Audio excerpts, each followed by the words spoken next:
In that day, you will say, give thanks to the Lord, call on his name, make known among the nations what he has done, and proclaim that his name is exalted. In that day.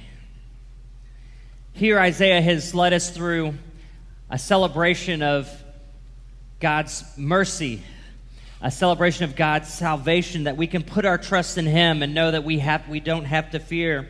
And now he turns and he gives us the life. What is this life of a believer? How is it that we are to live? First, we are to give thanks to the Lord. You know, it's so easy, isn't it, to take for granted the gifts that God gives us. To just think, to almost expect them, come to expect them, to think that my level of comfort, my level of wealth or whatever is what I deserve and what I should have. But the scripture tells us that every good gift comes from above, and that we are to live with thankful hearts when we understand that God is our salvation, that everything he gives us is just because he wants to bless and use that blessing in us to bless others.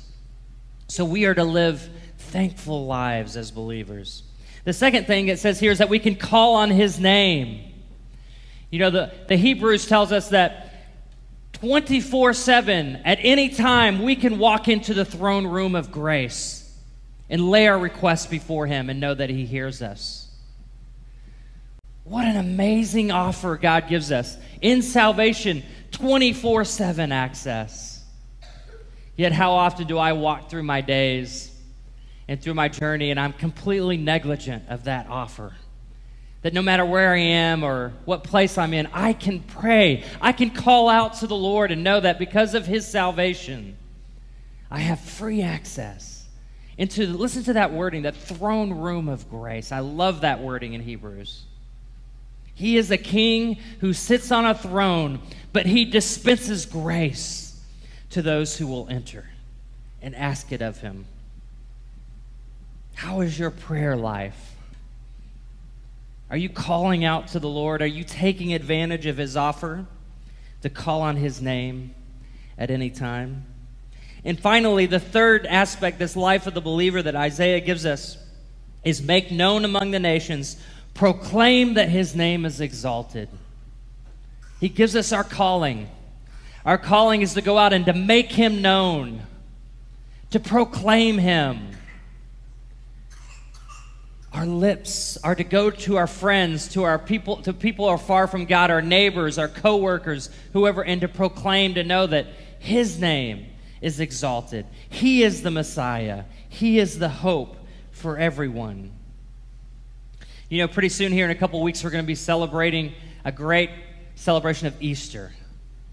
It's an exciting time where we just spend the whole weekend reflecting on God's sacrifice. We're going to be, on Friday night, we're going to be celebrating in a mournful state. We're going to be entering into that state of sacrifice on Friday night. We're going to have our new community that night. And then on Saturday and Sunday, we're going to be celebrating his resurrection and that joyful spirit of recognizing what that resurrection meant to us. Salvation for us. We are to be witnessing for the Lord. And so what a great opportunity. A couple weeks ago, we gave you a prayer box. I don't know if you grabbed one. If you didn't, there's still some in the back counter there when you come out of the Life Center that you can still grab. And it's a great little prayer thing. And you sit down with your kids and you can make it to a little, it's like a Rubik's Cube almost. And it has prayer requests on different sides. And the goal of the prayer box is that you would roll it and each night with your family and pray for some aspect that's on that box. It's praying for ministries in the church. And then on one of the sides, it has a top 5 list. Do you remember that? When you got that prayer box, it has a top 5 list. And these are the 5 people that you're praying will come to Easter service and hear the story. Maybe not just, maybe they've heard it before, but maybe this time they'll come and hear and it'll change. It baffles my mind that it's really the largest church attendance day in the country. It boggles my mind that people will really, they don't go to church all year, but for some reason on Easter, they'll get out of bed and they'll go down to church and listen to the Easter story. And I can't believe that they go right back to bed the next weekend.